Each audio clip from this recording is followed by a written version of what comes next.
Jesus nunca tratou os seus discípulos com frieza, com aspereza, com brutalidade, com raiva. Jesus nunca cortou a comunicação com eles. Vou ficar, vocês aprontaram aí comigo, vou ficar 3 dias sem falar com vocês. Também Jesus nunca pensou em querer ficar longe dos discípulos. E nós, maridos, como tem sido o nosso comportamento? Quando nossas esposas, quando a nossa esposa, quando a nossa mulher erra, quando ela não age de acordo com aquilo que a gente esperava, quando ela dá uma resposta grosseira, quando ela faz alguma coisa e você fica muito mal com aquilo, como é que você tem agido? Cortando a comunicação, fica 3 dias, 4 dias, 1 semana sem se falar, sendo frio com ela, sendo áspero, bruto, com raiva, bate porta, joga as coisas no chão. Foi assim que Jesus fez? É assim que Jesus agiu?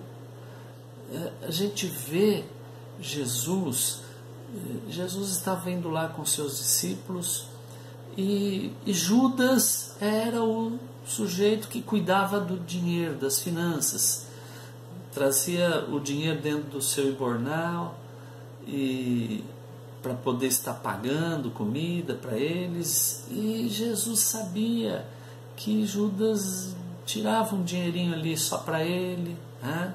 Desviava, já tinha uma corrupção lá naquele passado, né? Sabia que Judas ia traí-lo por algumas moedas, mas nós vemos que Jesus chamou Judas de amigo. Jesus na ceia pegou lá água, uma bacia, pegou uma toalha, lavou os pés de Judas. Jesus pegou o pão molhadinho e deu na boca dele. Quando Judas chega, ele diz assim para Judas: a que vieste, amigo? Nós vemos que a atitude de Jesus foi sempre a de amar. E a palavra fala que ele amou até o fim. Até o fim. E é assim que nós temos que amar a nossa esposa, a nossa mulher. Amar como Cristo amou a igreja.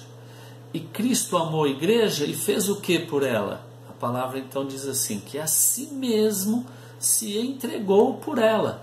A si mesmo se entregou por ela. Então, é o que nós temos que fazer. Nós temos que amar nossas esposas como? Como Jesus amou. E como Jesus amou? Se entregando por ela. Vejam vocês que quando Jesus se entregou lá naquela cruz, a igreja, que eram ali os seus discípulos, estavam fugindo de medo.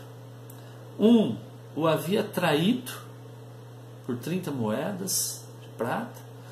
O outro o negou 3 vezes para pessoas que ele nem conhecia.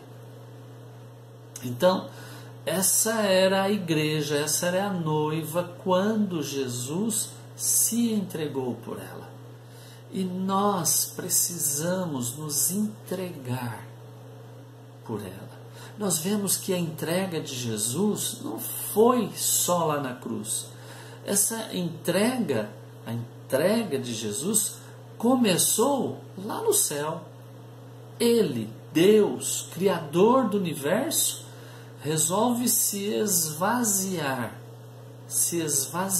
da forma de Deus, se fazer um servo do Pai, e vem aqui a esta terra e continua como um servo por 33 anos, e essa vida de servo termina lá naquela cruz, naquele sofrimento, naquela dor, se entregando por cada um de nós, morrendo, sofrendo por nós, para nos dar vida.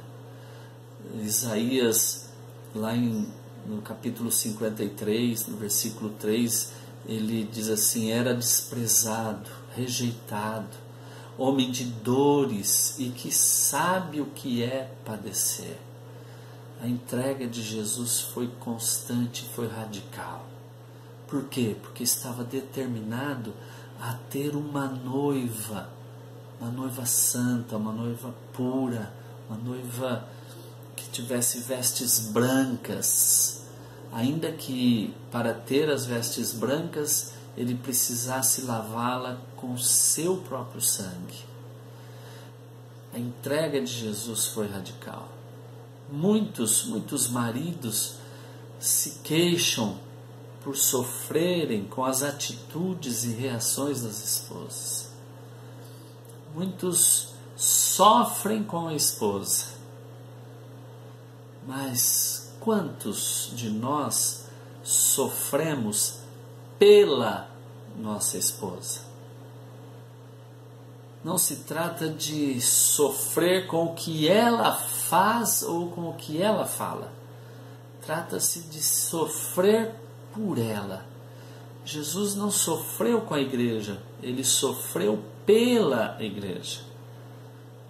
Em Hebreus capítulo 12, versículo 2, o escritor chama a nossa atenção dizendo assim: olhando firmemente para o autor e consumador da fé, Jesus, o qual, em troca da alegria que lhe estava proposta, suportou a cruz, não fazendo caso da ignomínia, e está sentado à destra do trono de Deus. Diz que nós temos que olhar firmemente para Jesus, o qual, em troca da alegria que estava proposta, suportou a cruz. Suportou a cruz porque ele via lá na frente a alegria que essa cruz iria lhe trazer. Foi uma atitude deliberada de Jesus. Ninguém o obrigou a fazer isso. Foi uma escolha. E nós também temos que fazer essa escolha. Não se trata de fazer porque o pastor está falando, porque outros estão dizendo. Se trata de você se conscientizar que você precisa amar a sua esposa como? Se entregando por ela, morrendo por ela. É uma escolha que nós fazemos de nos entregarmos. Eu escolho me entregar por ela, abrir mão daquilo que nos divide, da minha própria vontade, da minha alegria ou satisfação, para que ela seja feliz. E Paulo também acrescenta, dizendo assim: se entregou por ela para o quê? Para uma finalidade, para santificá-la e purificá-la através da palavra. E esses devem ser os nossos objetivos. Nós devemos amar nossa esposa nos entregando por ela para o quê? Para santificá-la, ou seja, separá-la para Deus, livrá-la do mundo e das coisas que no mundo há, ajudá-la a não olhar para essas coisas que estão no mundo. Então, santificá-la significa livrar que o mundo entre nela. A outra parte é para purificá-la com a lavagem da palavra. O que é purificá-la? É livrá-la do que há de mundo dentro dela. Ajudá-la a se libertar das coisas que estão dentro dela, mas que o Pai quer que ela se livre. E isso é um trabalho que nós precisamos fazer. E como? Como que nós temos que fazer? Mais adiante vamos dizer para vocês, né? Como que nós temos que agir. Só para estar encerrando essa parte desses versículos, no fim fala assim: para apresentá-la a si mesmo sem mancha e sem ruga. Sem mancha e sem ruga. totalmente novo, totalmente nova, sem nenhuma maneira que a desqualifique. Para isso, eu preciso conhecer suas necessidades, estar atento às suas necessidades. Eu vou relacionar agora aqui algumas necessidades que a nossa esposa tem, que a tua esposa tem. Necessidade de romance. O homem não pode ser aquele sujeito de aço, tem que ser também veludo, tem que ser firme, mas manso. Ternura, carinho, flores, abrir a porta do carro, temos que aprender a abraçá-la, acariciá-la, falar que a ama constantemente. Uma outra necessidade que ela tem é de se sentir atrativa. Nós precisamos então estar sempre atento e elogiá-la, falar dos cabelos, falar da roupa, de como ela está bela, como ela está bonita, e evitar aquelas brincadeiras, que não trazem nenhuma edificação, as brincadeiras com alguns defeitos. Falar, vem cá minha barrigudinha, vem aqui minha baixinha, vem aqui minha gordinha. Evitar esses adjetivos pejorativos, que não vão edificar em nada. Ela também necessita ser animada pelo marido.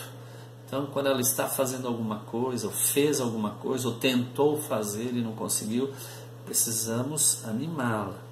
Outra coisa também, ela precisa ser tratada como um vaso mais frágil.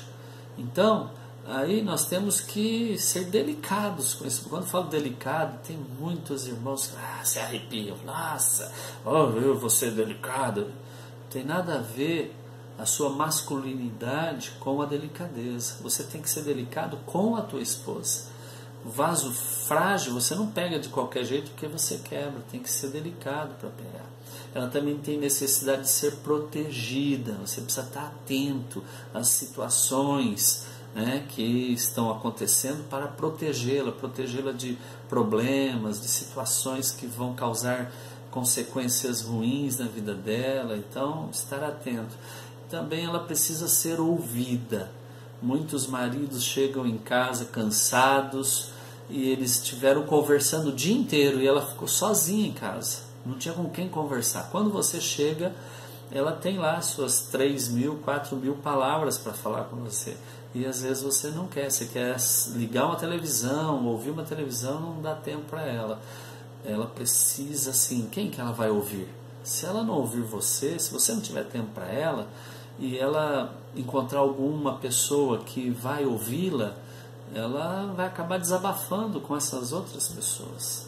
Então são algumas necessidades que a mulher tem e que nós precisamos estar atentos. Para finalizar essa palavra, o homem pelo menos tem que ter 3 qualidades. Primeiro, ser sacerdote dentro da sua casa. O que é um sacerdote? O sacerdote é aquele que pega a sua família e leva até Deus. É aquele que intercede pela sua casa, que clama, que jejua pela sua casa, pela sua esposa, pelos seus filhos. É aquele que apresenta a Deus as dificuldades que a esposa tem e ora e clama a Deus. Mas o homem também precisa ser profeta dentro da sua casa. E ser profeta significa trazer Deus para dentro da sua casa.